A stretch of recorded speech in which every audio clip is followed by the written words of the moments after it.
ગુજરાત રાજ્યના રમતગમત અને યુવા સાંસ્કૃતિક વિભાગ દ્વારા કાર્યરત સ્પોર્ટ્સ ઓથોરિટી ઓફ ગુજરાત દ્વારા રમતગમત પ્રશિક્ષણ કેન્દ્ર વડોદરાના સહયોગથી યંગ ટેલેન્ટ પસંદ પ્રક્રિયાનું આયોજન કરવામાં આવ્યું હતું। તાજેતરમાં આયોજિત થયેલ ખેલ મહાકુંભની વિવિધ સ્પર્ધાઓમાંથી યંગ ટેલેન્ટેડ એટલે કે 9 થી 10 વર્ષના રમતગમતના રુચિ ધરાવતા બાળકોની પસંદગી વડોદરા ખાતેથી કરવામાં આવી હતી। કુલ મળીને 260થી વધારે યંગ ટેલેન્ટેડ બાળકોની આ પસંદગી પ્રક્રિયામાં ભાગ લેવાનો અવસર મળ્યો હતો।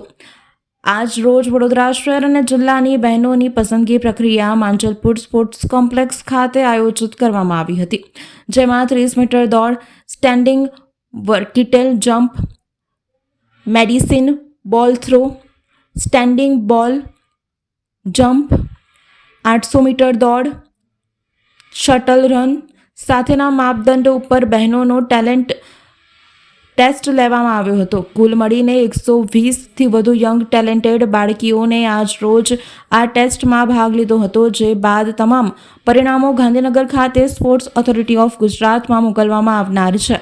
યંગ ટેલેન્ટ પસંદગી પ્રક્રિયામાં 12 માર્ચના રોજ ભાઈઓનો ટેસ્ટ આયોજિત કરવામાં આવનાર છે। આજ રોજ આયોજિત થયેલા યંગ ટેલેન્ટ પસંદગી પ્રક્રિયા વિશે જિલ્લા રમતગમત વિકાસ અધિકારી વિસ્મય વ્યાસ દ્વારા વધુ માહિતી આપવામાં આવી હતી।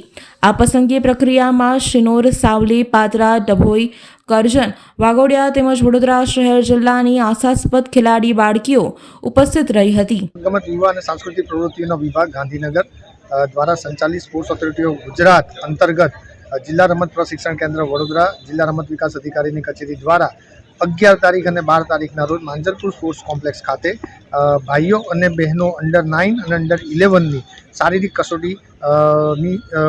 કસોટી યોજવામાં આવેલ છે, જેમાં ઉત્તીર્ણ થશે એ ખેલાડીઓ રાજ્ય કક્ષાની કસોટીમાં ભાગ લેશે અને એમાં જે સારું પ્રદર્શન કરશે એ લોકોને જિલ્લા કક્ષા સ્પોર્ટ્સ સ્કૂલમાં